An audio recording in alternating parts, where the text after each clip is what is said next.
So hey guys, welcome back to my channel.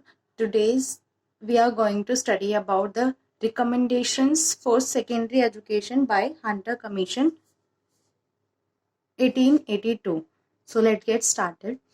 The government should give the responsibility of the secondary education wholly to the Indians and should only give financial grant for removing certain difficulties. तो government को secondary education देने के लिए भी grant provide करना चाहिए. ये सारे रिकमेंडेशन दी थी. ये जो हम पढ़ रहे हैं जी सेकेंडरी एजुकेशन के लिए क्या रिकमेंडेशंस दी थी हंटर कमीशन 1882 की रिपोर्ट के अंडर वो पढ़ रहे हैं. हम रीसेंट वीडियो में ये पढ़ चुके हैं कि हंटर कमीशन था क्या, वो क्यों आया था, हम प्राइमरी एजुकेशन के लिए उसने क्या रिकमेंडेशंस दी थी वो पढ़ चुके हैं. तो आज हम पढ़ रहे हैं कि उसने सेकेंडरी एजुकेशन के लिए क्या रिकमेंडेशंस दी थी. The secondary school curriculum should be divided into two parts.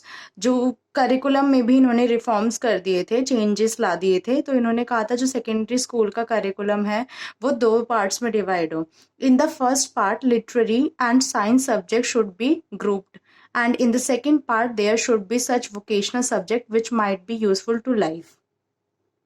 So secondary school का करिकुलम जो है वो दो पार्ट्स में डिवाइड कर देना चाहिए, जिसमें था कि पहले पार्ट में लिटरेचर और साइंस सब्जेक्ट्स ग्रुप करे जाए और सेकंड पार्ट में कुछ वोकेशनल सब्जेक्ट ऐसे इन्वॉल्व किए जाए जो आगे चलकर बच्चों को लाइफ में यूजफुल हो, जिनसे वो ब्रेड कमा सके, मतलब कि कुछ इनकम हो उनकी, उनको कोई काम मिले, ऐसा कोई सब्जेक्ट इन्वॉल्व करना चाहिए सेकेंड पार्ट में. तो that was the curriculum reform by Hunter commission for the secondary education. The commission did not refer to use of mother tongue as medium of instruction at the high stage school. It favored English as the medium of instruction. तो commission ने ये refer नहीं किया था कि mother tongue में instruction मतलब medium of instruction mother tongue हो. वो चाहता था कि या उन्होंने फेवर किया इंग्लिश मीडियम को हायर एजुकेशन के लिए, कि हायर एजुकेशन के टाइम पर या हायर लेवल ऑफ एजुकेशन में मीडियम ऑफ इंस्ट्रक्शन इंग्लिश होना चाहिए, वो भी यही मानता था. Next is, there was no uniformity in grant in aid system in India. It was of different nature in various provinces. The commission asked that there should be uniformity in this system and the same policy would be followed throughout the whole country.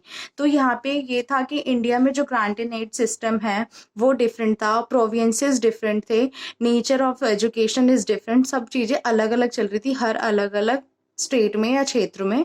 तो commission ने ये अर्ज किया कि इसमें uniformity लानी चाहिए, या हर जगह पूरे कंट्री वाइड सारी चीज़ें सेम चलनी चाहिए. तो इस पॉलिसी के अंडर ये था कि यूनिफॉर्मिटी लानी थी एजुकेशन सिस्टम को लेकर नेशन वाइड.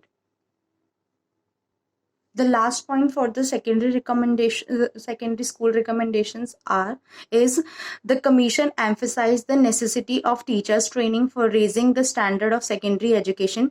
उस टाइम पे secondary education सबसे weakest part था हमारे education system का, तो इसलिए उसमें रिफॉर्म्स बहुत ज़रूरी थे. और वहाँ पे कहीं ना कहीं कम थी कि टीचर्स की ट्रेनिंग में भी, कि टीचर को प्रॉपर ट्रेनिंग नहीं मिली, या नेसेसिटी है टीचर्स की ट्रेनिंग की, टीचर को भी अपने स्टैंडर्ड्स चेंज करने की ज़रूरत थी उस टाइम पर. तो इसीलिए टीचर्स के लिए भी ट्रेनिंग प्रमोट की गई.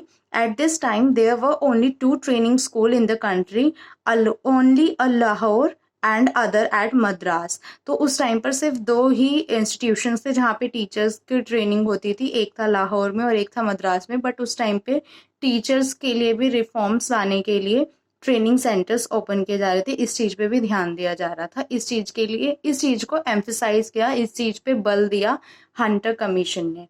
So that was all for this video. Thanks for watching. Next video में हम यूनिवर्सिटी एजुकेशन और विमेन एजुकेशन के लिए हंटर कमीशन ने क्या रिकमेंडेशंस दी वो पढ़ेंगे. So thanks for watching. If you like my video please hit like button and subscribe my channel. Bye.